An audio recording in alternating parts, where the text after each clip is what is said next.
Good morning, it's 9:30 a.m. I'd like to call the July 14th, 2020 Millcreek Township Board of Supervisors meeting to order. Please stand for the Pledge of Allegiance to the flag. I pledge Allegiance to the flag of the United States of America and to the republic for which it stands, one nation, under God, indivisible, with liberty and justice for all. This meeting is being televised live online via the Millcreek OEM Facebook feed. Public will be able to participate in the public comment portion by phoning in 833-1111. The extension is 380. Keep the comment period open until it receives no further calls. Also, we'll say the meeting is being recorded by WQLN, broadcast on Spectrum Channel 1024 and YouTube.com with closed captioning. Next, we'll take any public comment on agenda items other than development or rezoning applications.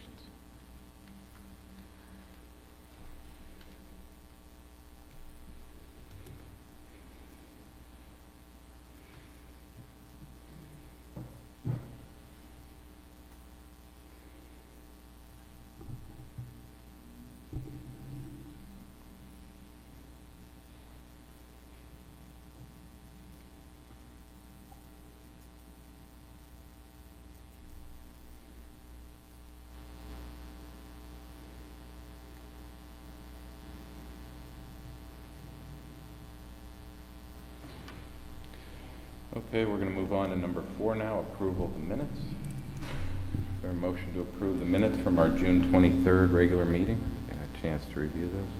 I'll make a motion to approve the minutes. And I'll second. Mr. Olet? I vote yes. Mr. Morgan? I vote yes. My vote's also yes. Bills.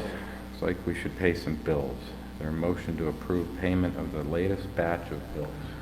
I'll move to pay the bills. I'll second. Mr. Olet? I vote yes. Mr. Morgan? I vote yes. And I vote yes. Okay, and next on our agenda, presentation of the 2019 financial audit. Zelenkowski Axelrod LLC. Good morning, sir. Good morning. How are you guys doing? Great. Like I said, I'm Dan Seekrick. I'm the senior manager at Zelenkowski Axelrod. I'm in charge of the Millcreek Township audit. Like everything else this year, COVID kind of threw us a little bit of a curveball. So we had to rely more on technology this year. But before I get into my presentation, I just want to thank Mark and Melanie and the staff at the township for providing us the information that we needed to get to this point. I think it speaks for itself. Just to be at this point in the middle of a pandemic, we just really appreciate the cooperation from the township. So just a brief overview of our presentation here today. We'll start with an intro and contact information. We'll go through the results of the audit, any other required communications, and a brief overview of the financial statements. So this is my contact information. If anybody has any questions or needs any further explanations, you can reach out to me at any time. Results of the audit. The financial audit was performed in accordance with auditing standards generally accepted in the United States of America using government auditing standards. We expressed an unmodified opinion on the financial statements. That's the highest level of assurance that we can give you. What that means in layman's terms, financial statements are presented fairly in all material respects in accordance with accounting principles generally accepted in the United States. We had no findings whatsoever. We felt the internal control structure was very strong. Moving on to other required communications. There was no difficulties encountered in performing the audit outside of just performing the audit in the middle of COVID. No disagreements with management. Management representations are to be obtained prior to issuing the final bound reports. No management consultations with other accountants to our knowledge. Other audit issues, there was a new standard this year that impacted the township. It was GASB statement number 84. This basically resulted in a new presentation for your fiduciary funds. That would be anything you hold in escrow, pension, deferred compensation, etc. Just basically added an income statement to some of those items. Also this year, GASB 95, this basically pushes back the effective date for the GASB standards that were to come out in the next several years. So kind of the main one is leases, so that gets bumped back a year as a result of this, just to give people more time to prepare. Brief overview of the financial statement. The auditor's report on the financial statements, those are pages 1 through 3. Management's discussion and analysis, that's pages 4 through 15. I would say for anybody in the room, if you have a limited time to go through these financial statements, I would spend it reading the MD&A. Gives you a good overview of the township's financial condition in a comparison with the prior year. The fund level statements, they are pages 16 through 26. The notes to the financial statements start on page 27, and that's the bulk of the financial statements through page 62. And then the rest of the report is supplementary information. So we'll just go through some financial highlights. So whenever you get your report, pages 8 and 9, this is a comparison of your government-wide results between 18 and 19. And what government-wide means is it's basically all your governmental funds, so mainly your general fund, any grant funds you have. And this adds in capital assets, debt, your net pension liability, and OPEB. So it kind of tries to make it look like a business in a sense. It just kind of covers everything. So your governmental activities, your total assets increased by about $4.6 million. That's a 5.4% increase. Liabilities also decreased by about $4.3 million, or 7.7%. So the increase in your assets and decrease in liabilities can mostly be attributed to above average investment performance in 2019. So that increasing value of your investments, that decreased your net pension and OPEB liabilities pretty significantly. Business type activities, such as your sewer revenue fund, your total assets increased by about $3 million, or again about 5.4%. Liabilities on that end increased by only about $170,000. So the increase in both assets and liabilities is mostly due to the transfer of operations from the Millcreek Township Sewer Authority.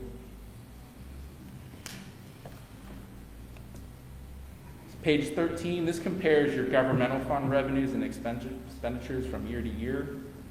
So revenues increased about $1.7 million, or 5.8% roughly. This is primarily due to an increase in intergovernmental revenues, so that's your grant funds.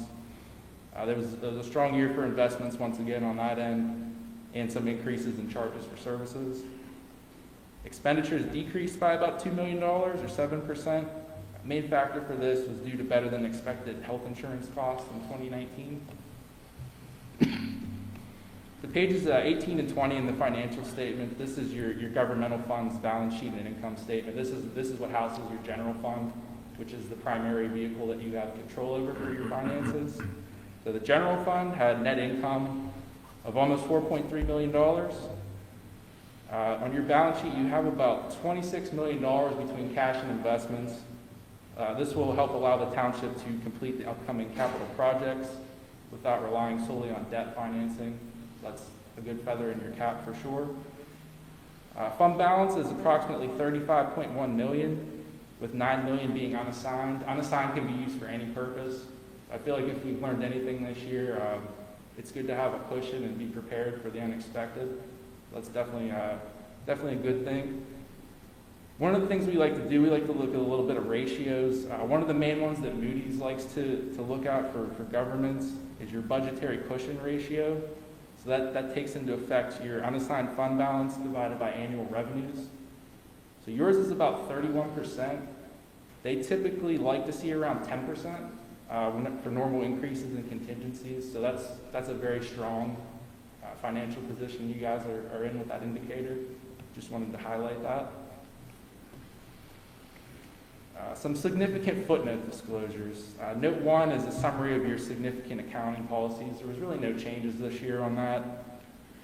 Note 3 gets into your deposits and investments, kind of just discloses where all your money is safely housed at. Note 5 gets into your capital assets. That just lays out all the buildings, vehicles, equipment that the township owns. Note 6 gets into your pension plan disclosures. Your total for your total pension plans this year, you're about 97% funded. So that's something definitely to be pretty proud of. There was an 18% return on investment this year, so that really helped out a lot. Note 7 gets into your other post-employment benefit disclosures. There is a new couple notes this year. Note 18 touches on the transfer of operations of the Millcreek Township Sewer Authority and how that was accounted for. We'll skip ahead. We also put a note in about COVID-19 just because of all the resulting uncertainties that it's caused. So some fallout from COVID-19 that we've seen at government entities around the state. We've seen decreased real estate tax collections. We've saw a decline in other derived tax revenue. So there, a lot of what we've been hearing, they're across the board, they're projecting about a 6 to 20% decline in governmental revenues this year, depending on on the type of government and what sort of taxes you guys have. So I mean, it's definitely a big deal. Just also wanted to point out the CARES Act funding. I talked to Mark briefly. Definitely get in touch with the county. I know they have an allocation for townships and municipalities. They can reimburse certain expenditures that you guys have. So that would be anything that was unbudgeted and related to COVID for 2020. Could be salaries for public safety, police officers, etc. So definitely try to make sure you get the most allocation you can from the county. Also, any PPE or any changes you've had to make to your office to be in compliance with social distancing requirements. And then also the stock market, could be some potential fluctuations going forward in the equities market, so that could lead to some swings in your pension liability going forward. But that's something that just kind of remains to be seen how that's all going to shake out. Does anybody have any questions? I know in past reports we've had recommendations for financial policies and procedures. Do you guys have any recommendations for amendments to our policies and procedures for this year? We think you guys have a very strong internal control structure. I would just probably point out, just due to the fact that things have had to be done remotely a little bit more, maybe circle back to that, make sure that you have remote policies in place, just in case there is another shutdown where this becomes a little bit more of the typical line of business. Okay. That'd probably be my number one recommendation.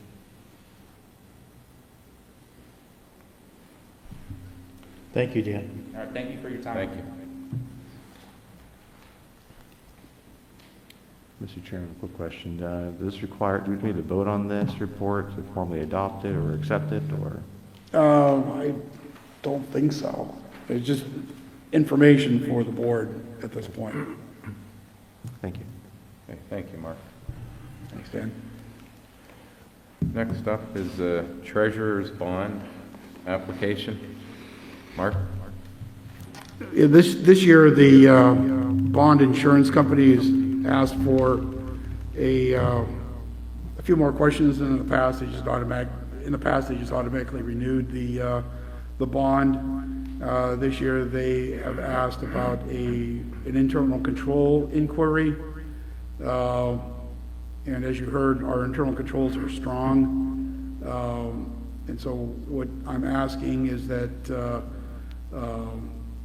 the chairman of the Board of Supervisors be authorized to sign the internal control inquiry for Penn National Insurance towards renewing the treasurer's bond for the next year. It's $1 million bond, I should also point out. Is that pretty much our standard bond? Yes. Annually? Mm-hmm. Yes, it is. Okay, so this is something we have to formally adopt. Yeah, because it requires a formal signature and acceptance by the board that, these statements are true. Okay. Yeah, so I think the action that you would need to take is to simply authorize the chairman to, execute that internal control inquiry document. Okay, do I hear a motion to that regard? So moved. I'll second. Mr. Owlett? I vote yes. Mr. Morgan? How about yes? And I vote yes. Bids and quotes. Microsoft Office 365 subscription. Matthew Walter. Yes, thank you very much. Good morning. Good morning. The township has found a need to replace its current email server in order to maintain security and compatibility with software updates. Well, IT has been exploring the costs for the replacement, and in light of the increased need for both video conferencing capability and the ability to work remotely from the township building, it has been determined that transitioning the township to Microsoft 365 offers several benefits. Among those are the elimination of the hardware costs and maintenance in-house, video conferencing and meeting capability for every employee, cloud-based services that will seamlessly work from remote locations, and it provides a reliable subscription cost for budgetary purposes going forward. In addition, IT support within the building will be simpler because everyone in the building would be on the same version of all software rather than the mixed versions that we have now. So it's the recommendation of John Fleming, the IT manager, that the township use VelocityNet for services to transition from our on-premise email and application management to Microsoft 365. The transition costs for VelocityNet are $11,000, and yearly subscription costs for Microsoft 365 are $60 for each of our 55 business basic users, and $150 for each of our 45 business standard users. Okay. Any questions on this?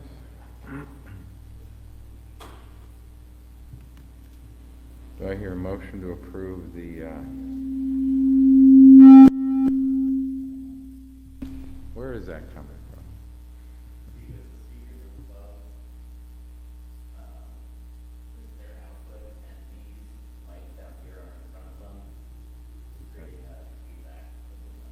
Okay. All right. I don't hear it now. Is there a motion to approve the, to utilize VelocityNet? Cost of $11,000, transition and yearly cost of $65 for each business basic user and $150 for business standard users. I'll make that motion. I'll second. Mr. Owlett? I vote yes. Mr. Morgan? How about yes? And I vote yes on that. Bids and quotes, next up. Caterpillar High Lift. Mr. Snyder? Morning, gentlemen. Street is seeking to purchase a 2019 Caterpillar Highway, Cleveland Brothers Caterpillar, under state contract number 44000, 1995, for the cost of $134,500. This would replace the current Hyundai High Lift, which is in need of several major repairs, and that because of the age and the number of repairs it would be cost effective to make those repairs. We do have money in the budget to cover this cost, so it would be my recommendation to purchase this item. Gary, it says state contracted. Is that CoStarz? Or- It's similar to that, we're still on the EVAC on these. Okay. Similar type setup. Okay, do I hear a motion to approve the purchase of the 2019 Caterpillar High Lift from Cleveland Brothers for $134,500? I'll make that motion. Okay, do I hear a second? I'll second. Mr. Owlett? I vote yes. Mr. Morgan? How about yes? I vote yes. Next up, we have construction mats. Mr. Snyder? Streets again is seeking to purchase 20 construction mats from Steelmaster Pavement Products and Equipment at the cost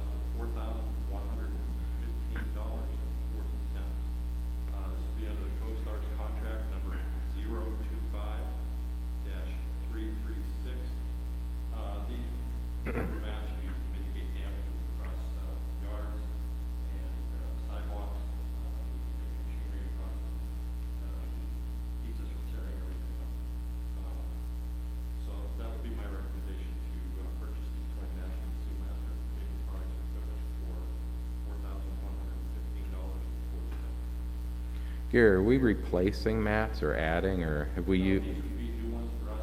We're Okay. currently borrowing mats from a local vendor that let us use his. Okay, So this would be new purchase for us. okay, thank you. Okay, do I hear a motion to approve this purchase with Seamaster Pavement Products and Equipment, $4,115.40, CoStar's contract? I'll make that motion. Okay, do I hear a second? I'll second. Mr. Owlett? I vote yes. Mr. Morgan? I vote yes. And I vote yes. Okay, we have next on our agenda, submersible pumps for our pump stations. I Mr. have Snyder? 3 different locations which we'll have to approve separately, I believe. Okay. First being 3 crane Deming dry pit pumps for the Wolf Station Road upgrade. We are seeking to purchase these pumps from Miller Pump Supply under CoStar's contract number 0000541212 at the cost of $116,640. These pumps are budgeted in the items in the sewer revenue budget, and are figured into the Wolf Road upgrade. Okay. Do I hear a motion to approve purchase of 3 Crane Deming dry pit pumps from Miller Pump Supply, CoStar's, $116,640? So moved. Do I hear a second on that? I'll second. Mr. Owlett? I vote yes. Mr. Morgan? I vote yes. I vote yes. The next one are 2 barn submersible pumps for the Evans Road pump station upgrade. These pumps would also be bought from Miller Pump Supply under CoStar's contract number 0000541212 at the cost of $17,219.34. These pumps are also budgeted in the sewer revenue budget and are figured into the upgrade. Okay. Do I hear a motion to approve this purchase? Miller Pump Supply, CoStar's, cost $17,219.34. I'll make that motion. Do I hear a second on that? I'll second. Mr. Owlett? I vote yes. Mr. Morgan? I vote yes. I vote yes. One more? Yes. This would be another barn submersible pump for the Asbury Wood Station. This was done, this is going to be done retroactively. We had a pump blow up on us, and we had to get it ordered so we could get it into the station. This would be also from Miller Pump Supply under the CoStar's contract 0000541212. And the cost is $12,099.21. There is money in the sewer budget to cover this purchase. Do I hear a motion to approve this CoStar's contract with Miller Pump Supply, $12,099.21? I'll make that motion. Do I hear a second? I'll second. That's a lot of pumps, Gary. I don't know. Yes, it is. You did second. I did second, yeah. Mr. Owlett? I vote yes. Mr. Morgan? I vote yes. And I vote yes. Thank you, gentlemen. That's all I have. Thank you, sir. Next up on our agenda, under bids and quotes, J.S. Wilson ADA compliant entrance ramp. Mr. Waldinger. How many pumps do you need, Matt? No pumps. Okay. Thank you. In our continued push to comply with our consent decree with Voices for Independence and bring all facilities the township uses into compliance with the Americans with Disabilities Act, J.S. Wilson is scheduled for some improvements. J.S. Wilson is used by our Parks and Recreation Department for certain programs. This project would remove and replace the concrete leading to the entrance to bring it into compliance. We solicited 3 quotes, which were received as follows: Vavila Concrete, $5,880; Amendola Construction and Maintenance, $6,800; and Maya Brothers Concrete, $7,000. Township Engineer Ann Sokol recommends award of the J.S. Wilson Compliant Entrance Project to the lowest quoter, Avila Concrete Construction LLC, for the submitted quote of $5,880. Facilities compliance is a budgeted item in the planning and development budget. The budget is the line item is $50,000 for this year, and this would be the first expense so far to come from that line item. Okay, thank you. Do I hear a motion to approve the low bidder Vavila Concrete Construction LLC quote of $5,880 for this project? I'll make a motion. I'll second. Mr. Chairman, I have a question, though, maybe just a point of clarification. I know Mr. Shaw and Mr. Waldinger could point and say, just for clarity on the record as to why we are doing improvements on a school district property. This is part of the consent decree, and we've entered into basically a partnership with the school district that we make these improvements on the exterior buildings when we're utilizing the facilities, correct? That's correct, and the school district is making improvements on the interior of the buildings that were required, so that was kind of the trade-off. Okay. We'll call for the vote now. Mr. Arlett? I vote yes. Mr. Morgan? I vote yes. And I vote yes. Next up is federal aid route paving, West Gore and Glenridge Road. Mr. Waldinger. Thank you. The township was awarded with $260,000 in federal aid route funds from the Erie County Municipal Planning Organization. This was in 2019 with anticipation for construction last season. Unfortunately, due to some procedures that had to be followed to access the money, the project slipped at PennDOT to the 2020 construction season. They did open bids, I'm talking about PennDOT, open bids for the paving of West Gore Road and Glenridge Road. The bids received by PennDOT were as follows: Joseph McCormick Construction Company, $309,774.75. Glenn O. Haybaker Incorporated, $319,500. And Lindy Paving Incorporated, $416,659.75. It's the recommendation of Ann Sokol, the township engineer, that the board accept the bid of Joseph McCormick Construction Company in the amount of $309,774.75, with $260,000 being paid from the federal aid funds, and the remaining $59,774.75 being paid by the township. We ask that the board authorize Ms. Sokol to access PennDOT's electronic construction management system to approve the bid on behalf of the township, which will allow PennDOT to proceed with the contract award. Work under this contract is expected to begin in September of this year. Mr. Waldinger, do we have any luck getting any of the bid items removed from PennDOT? We did not. I reached out to PennDOT and did not receive a call back. It's Ms. Sokol's feeling that we will be able to provide some of the items that were included in this bid to be removed. They would have to be done so as a change order to the final contract. But she's confident that if the township were to provide the construction office or the inspection office and a few other items, that they could be removed from that total amount. And this $59,774.75, that was an unexpected expense. That's correct. I don't see a budget amendment. Where do you recommend the funds come from? There are additional funds available from the Presque Isle Multimodal Trail that were included for construction this year that won't happen until 2021.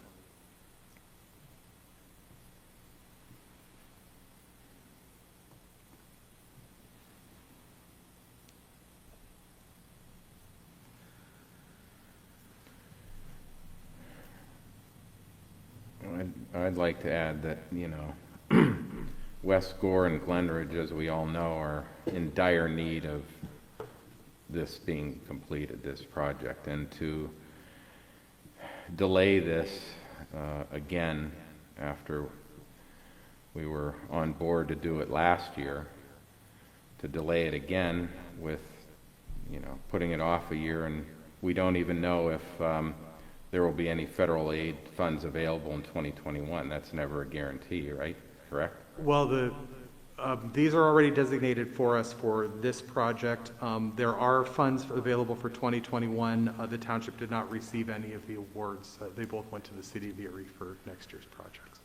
Okay. Yeah, Mr. Chairman, the challenge we have, if we had more time, Mr. Waldner and I could probably advocate to the MPO board to try and see if PennDOT will shake loose the extra $60,000.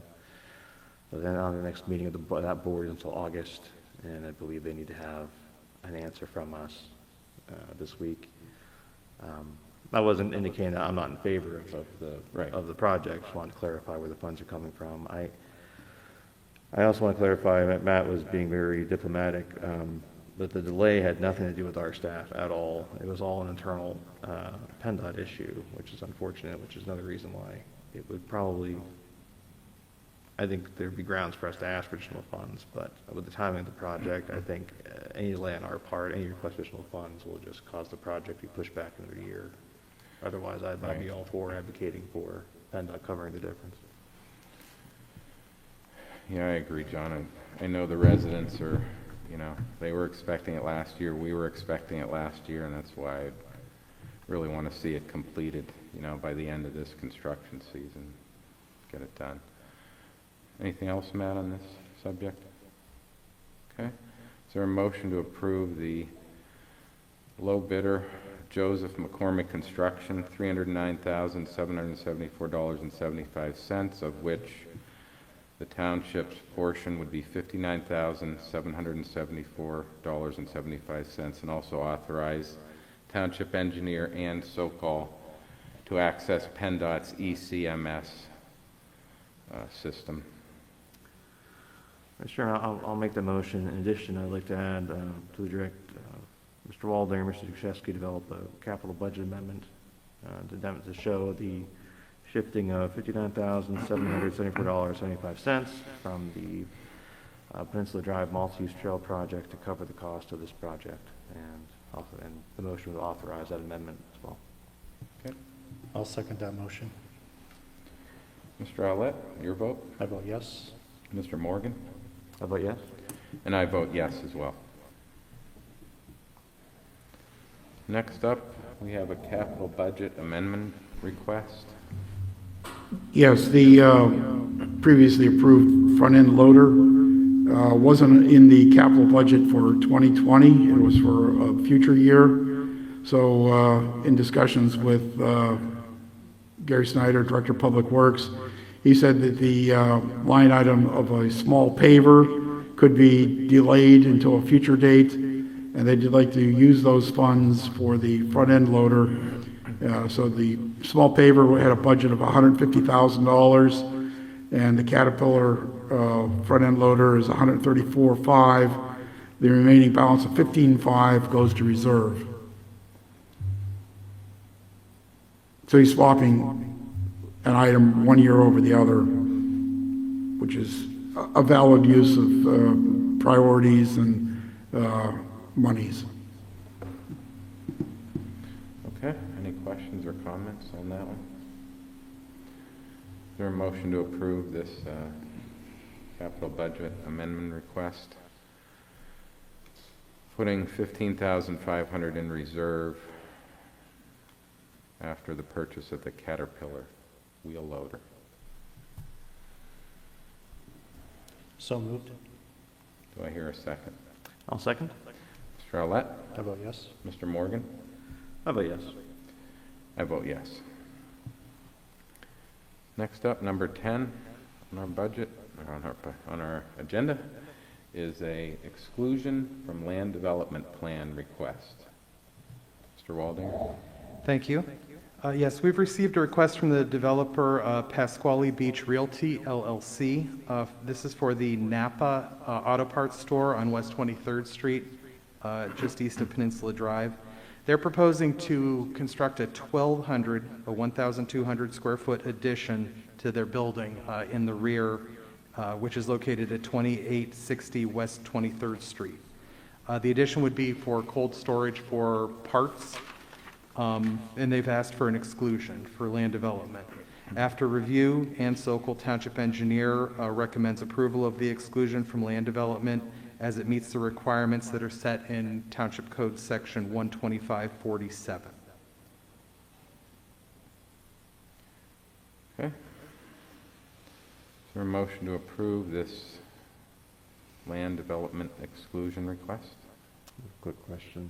Yes, sir. Mr. Waldner, just refresh my memory. The requirements for exclusion is what? If it's less than a certain percentage of the total build out, or if it's It's under 5,000 square feet of additional impervious. And it's actually, that's the size of the addition, 1,200 square feet.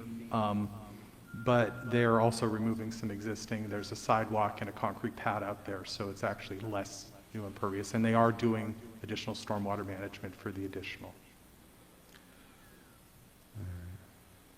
and the benefit of the exclusion is it just what keeps them from having to go to the planning commission essentially? Yeah, it simplifies the process some for them. They still have to meet by all our regulations for stormwater parking or whatever, but it's a little more streamlined and it's quicker for minor additions such as this. It also excludes public notice, correct? From having the hearings.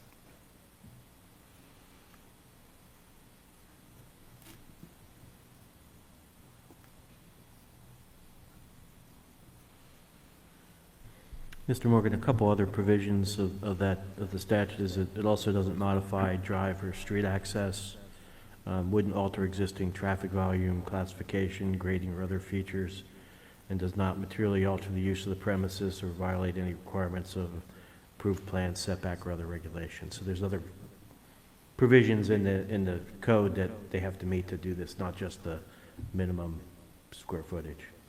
Okay. Thank you, Mr. Shaw.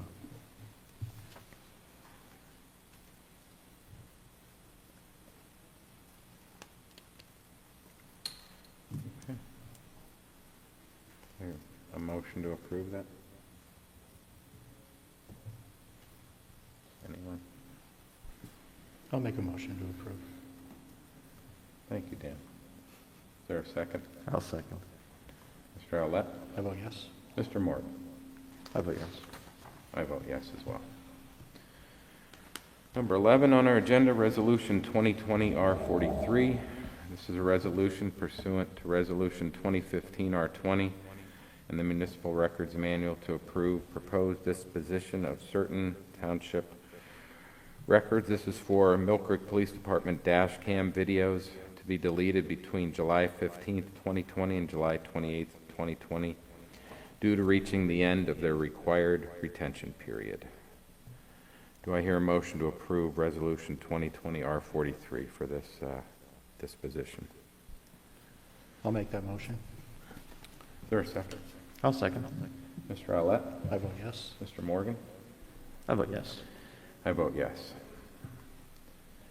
Resolution 2020-R44, intermunicipal agreement for the sharing of municipal services. Mr. Shaw?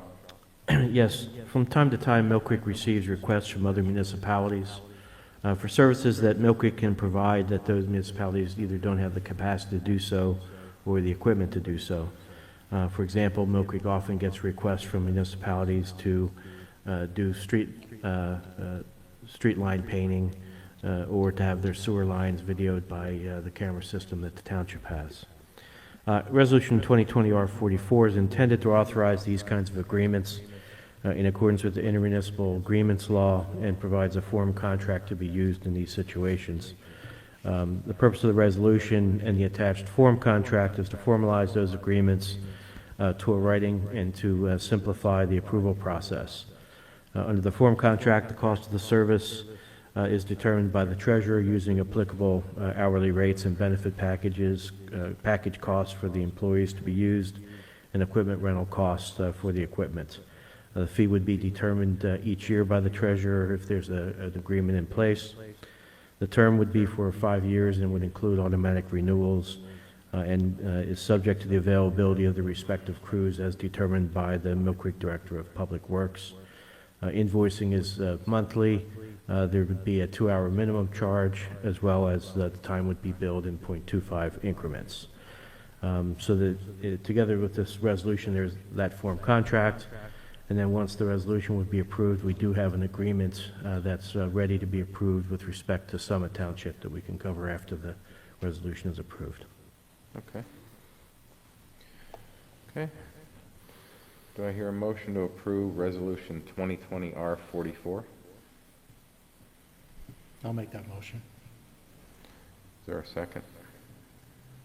Just so I'm clear, Mr. Shaw, this resolution establishes what the agreement is, the procedures for the agreement, but it doesn't automatically give anyone authority to approve these kind of agreements without additional action by the board. Correct. Okay. I'll second. Mr. Outlet? I vote yes. Mr. Morgan? I vote yes. And I vote yes. Okay. Now with the resolution passed, before you would be the first agreement under this resolution, which is an agreement with the Summit Township Sewer Authority for use of the Millcreek sewer camera equipment and crew. The agreement follows the form of the agreement that was approved by the resolution. The hourly rate for 2020 has been determined by the treasurer to be $113.91 per hour. Okay, do I hear a motion to approve this intermunicipal agreement between us, Millcreek Township, and the Summit Township Sewer Authority? I'll make the motion. Do I hear a second? I'll second. Mr. Outlet? Just You have a question? point of order John? for Mr. Shaw. I mean, our agenda says intermunicipal agreement for the sharing municipal services, which I'm assuming was the original resolution. The actual agreement with the sewer authority is not on the agenda. Should we take public comment on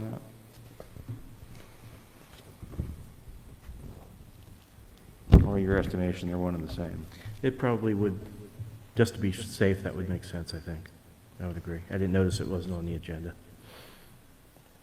Okay, so we're taking public comment on the specific agreement with Summit. Correct? Correct. Okay. Anyone in the audience wish to comment on that?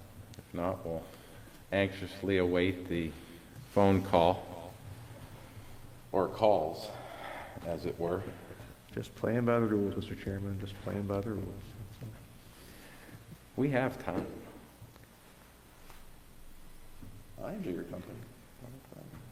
We've got the time.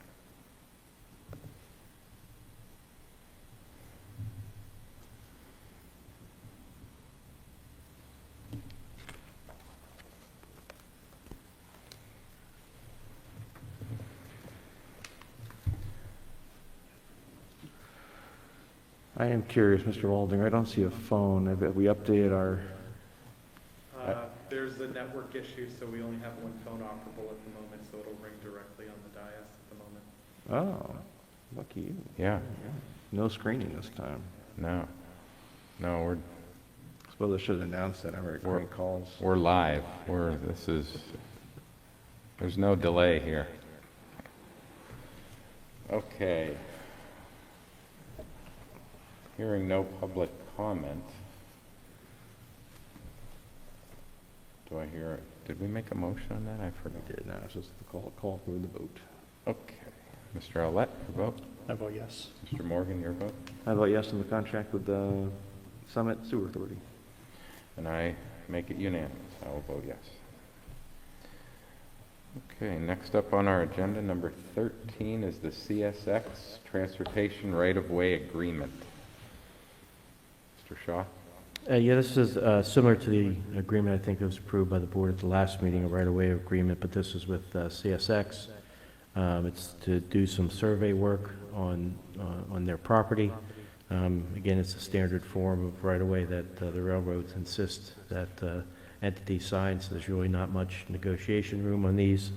So I would go ahead and recommend approval to enable our folks to go ahead and do the surveys that they need for a project they're looking at. At our last meeting, we approved a similar agreement. Was that with Norfolk and Southern? Yeah, I think it was a different rail Okay. company. A different, okay, do I hear a motion to approve the right-of-way agreement with CSX? I'll make that motion.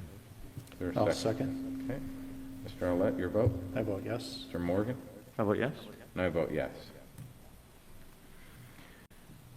Next, we have a financial security release request, Villa Marie Academy Tennis Courts. Matt? Thank you. The Planning and Development Office was contacted by Erie Catholic Preparatory Schools, who is the developer, regarding their project, the Villa Maria Academy Tennis Courts land development. They asked for release of their financial security. The project was inspected both by township personnel and by personnel from Greenman Peterson. We do have a letter from Greenman Peterson indicating that their stormwater management was built in reasonable conformity. And so it's the recommendation of Township Engineer Ann Sokol that at this time we release the Villa Maria Academy Tennis Courts financial security. The developer, as I mentioned, is Erie Catholic Preparatory School, and this would be a release of First National Bank Letter of Credit number 3503 in the amount of $125,349.40.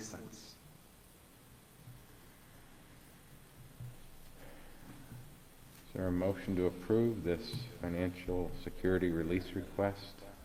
I'll make that motion. I'll second. Mr. Arlett? I vote yes. Mr. Morgan? How about yes? I vote yes. Temporary access agreements, St. Mary's Culvert Rehab Project. Matt? Thank you. We are currently advertising for bids for the St. Mary's Culvert Rehabilitation Project. This project will entail placing concrete paving in the existing culvert bottom and installing some wing walls and some riprap to help cure some erosion that started and prevent future erosion in the area. The only viable access point to reach the project is between two residences. Those are at 1203 Mission Drive and 1213 Mission Drive. We have secured a temporary access agreement with each of the property owners of those two parcels, with the condition that the township restore the easement area to its current condition once work is complete. We would recommend at this time that the board approve the access agreements with the two property owners. The first is Teresa Fritze for 1203 Mission Drive, and the second is with Murray and Mary Ellen Stoddard for 1213 Mission Drive. Okay. And I would note that we prepared those access agreements in typically the standard form that we use with folks when we get access that obligates us to return the property back to its condition, once we complete it, so. Okay, thank you, Mr. Shaw. Is there a motion to approve these access agreements with the property owners at 1203 and 1213 Mission Drive as stated? I'll make that motion. I'll second. Mr. Owlett? I vote yes. Mr. Morgan? How about yes? And I vote yes. Okay, next up on our agenda is the opioid Purdue Pharma bankruptcy claim authorization request. Mr. Shaw? Yes, this relates to the opioid litigation that the township had opted into, which I believe is in the federal courts in Ohio. And that's a litigation as a claim against opioid manufacturers for costs incurred by municipalities in dealing with the opioid crisis. One of the defendants in that litigation has filed for bankruptcy in the federal courts in New York. And as a result, in order to preserve the opioid claim against Purdue, a proof of claim in the bankruptcy court would need to be filed. The group spearheading this effort has submitted to the township the option of submitting its proof of claim as part of a consolidated submission that was allowed by the court. This would be a streamlined process and would save Millcreek the time, cost, and effort of putting together a specific claim that frankly would be very challenging to do, given that the proof of claim is due at the end of this month.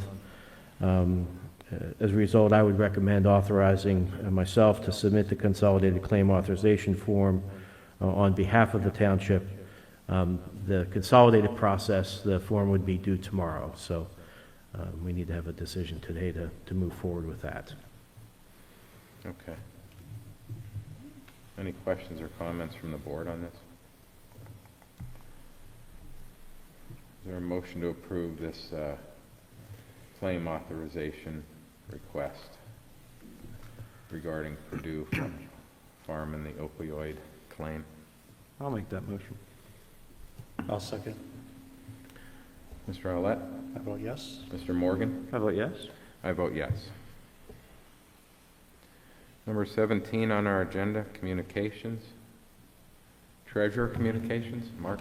Yes, we received a notice from BAI, that's the insurance company that handles our dental and vision claims, that they would like to extend the additional charge for PPE equipment for dental work through 9/30. The board previously approved this charge through 6/30 because the ongoing issues with recurring COVID-19 cases, they would like to extend it through 9/30. One of the requirements of our collective bargaining agreements is that the services for the basic cleaning services be of no charge to the employees. If we were not to approve this, this would be passed on to the employee, which would create its own set of headaches. It's difficult to estimate how much financial impact this has on the township, because it's going to be based on the number of claims actually filed from July 1 through September 30th. Worst case would be about $6,000 if everybody went to the dentist within that quarter. Because we have about that many people, lives, individuals, employees, retirees, dependents, number about 600. So it'd be my recommendation to allow this through 9/30, and hopefully they don't ask for another renewal. So the bottom line is BAI is passing on those additional costs to us. Yes. And who's requiring this? Uh, Initially, where's it coming? I don't think well, I think the dentists themselves requested it. Okay, So they added this code as an authorized code in the claims processing system. okay. I think what would happen, Mr. Chairman, is not so much the BA is passing it along like as though it's their cost. They're just simply, handling the cost. So essentially, if the township wouldn't agree, it just wouldn't get paid by the township, and then the recipient of the service would be charged that amount. Okay. Any other questions? Your recommendation, Mark, is to approve this. This is through September 30th, Through September 30th, and then reevaluate again, at that time. at or near that point. Okay. All right. Is there a motion to approve this PPE equipment? What do we call an additional claim? Surcharge or... Surcharge through BAI through September 30th of this year. Mr. Chairman, I understand the concern that Mr. Juszewski has about the validity of these costs that are being charged to the insurance program. It seems the only alternative is for the township to cover that cost or to push that cost on to our employees for their services. So I feel this time it's still appropriate for us to cover the costs for our employees, so I'll make the motion to approve. I'll second that. Mr. Owlett? I vote yes. Mr. Morgan? I vote yes. And I vote yes. Next up, we have a new hire, Chief Code Enforcement Officer. Who would like to handle this? Anyone? Thank you. Mr. Walden. Planning and Development is looking to fill the position of Chief Code Enforcement Officer that was created when Caleb Dixon left the township to go work for the Pennsylvania Emergency Management Agency. It's our recommendation that we hire Krista M. Arnold as the Chief Code Enforcement Officer at the salary of $51,279. Her start date would be tomorrow, July 15th, 2020. Krista comes to us with 14 years of municipal experience. She held the position of Code Enforcement Officer and Assistant Zoning Officer with Harbor Creek Township prior to coming to the township. She's also a certified emergency medical responder.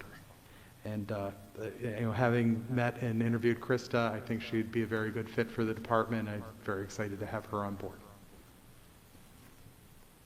Okay. Do I hear a motion to approve the new hiring of Krista M. Arnold as Chief Code Enforcement Officer with Millcreek Township? I'll make that motion. And I'll second. Mr. Arlett? I vote yes. Mr. Morgan? I vote yes. I vote yes. Okay, next up, we have a request from Diane Lyons for approval to fill a vacancy in the Code Enforcement Office.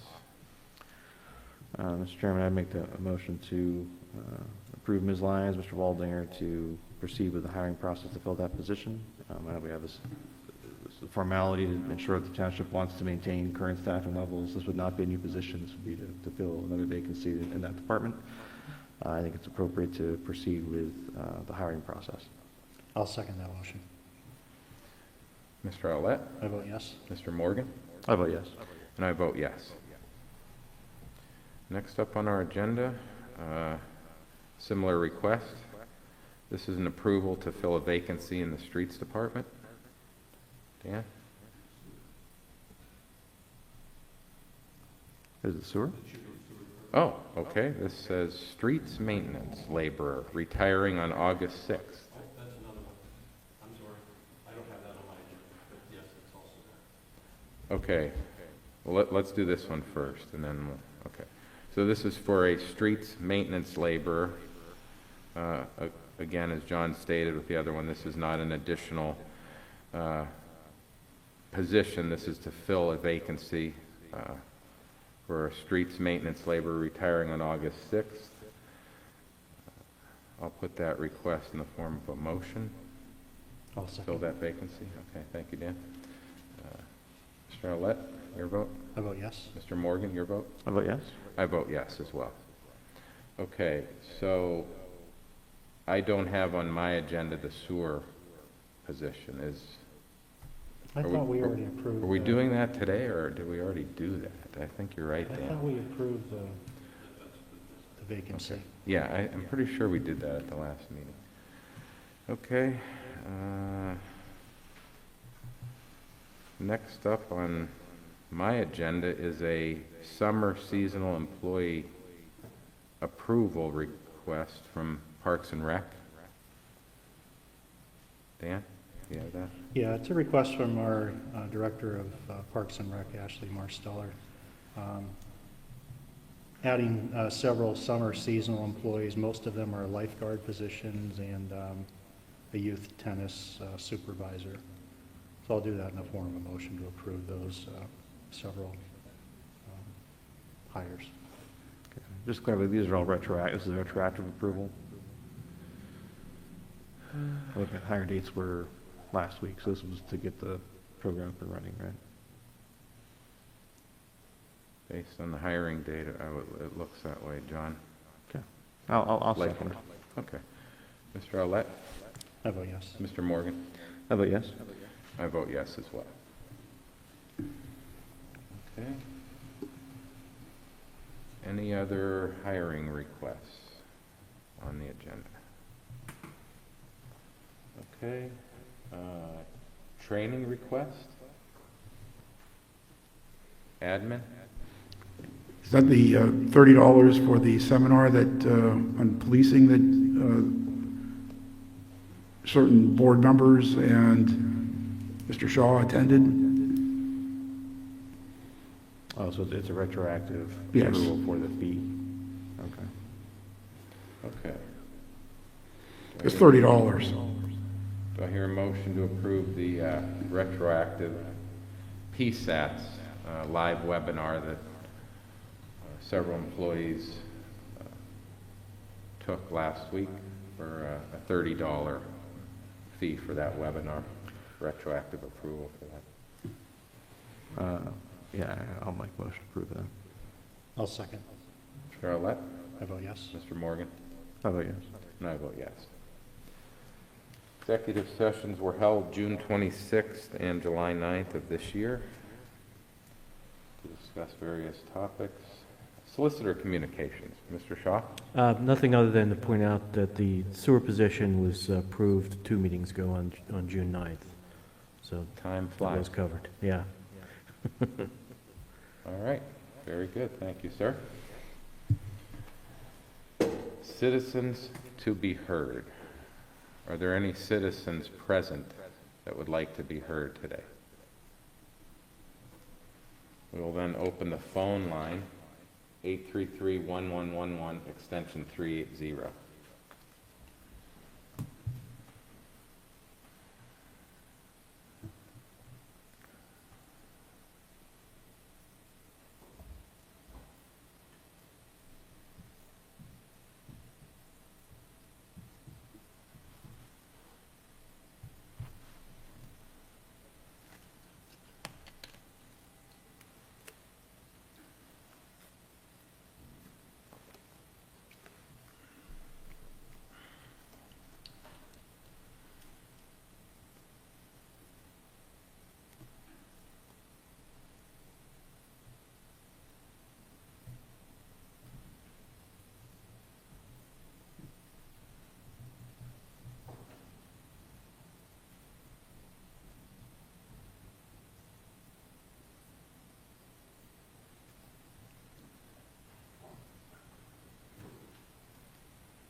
Okay, everyone must be out enjoying the nice weather.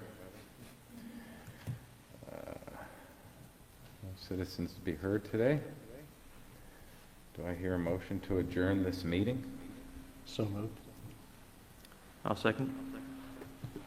Thank you, John. At 10:33 hours, we are adjourned.